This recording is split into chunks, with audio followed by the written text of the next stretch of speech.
अब हम नवा अध्याय ब्रह्माकांड काम संवाद। ब्रह्मा जी कहते हैं कि वहां जाकर काम ने प्राणियों को मोहित करने वाला अपना प्रभाव फैलाया। वसंत ने भी उसका साथ दिया।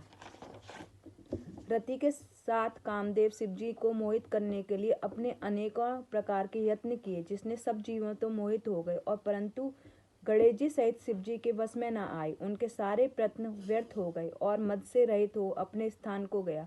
तब उसने उदास भाव से मेरे पास आकर प्रणाम कर मुझसे कहा, हे ब्राह्मण, मैं शुभ को मोहन योग्य नहीं हूँ और किसी की शक्ति नहीं हूँ जो उन्हें मोहित कर सके। तब मैं उसकी ऐसी ही बहुत सी बात सुनकर मैं चिंता मग्न हो गया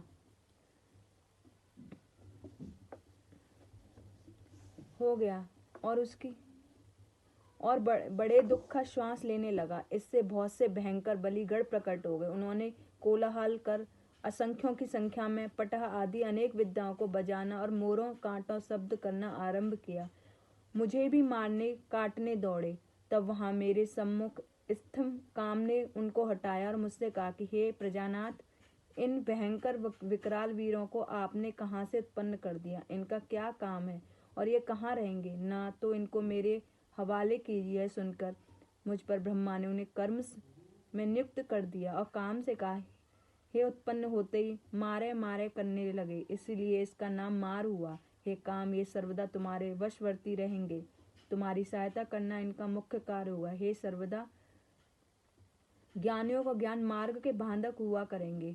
मेरा यह वचन सुनकर रीति और काम कुछ प्रसन्न हुए।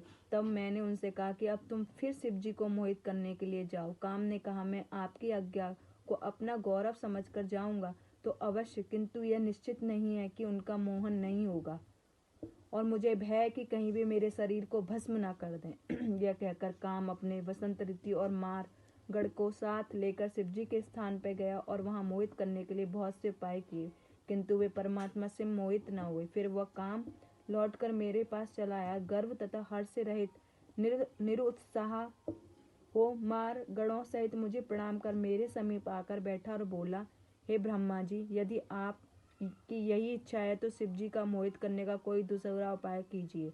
मैं अपने स्थान को चला जाता हूँ।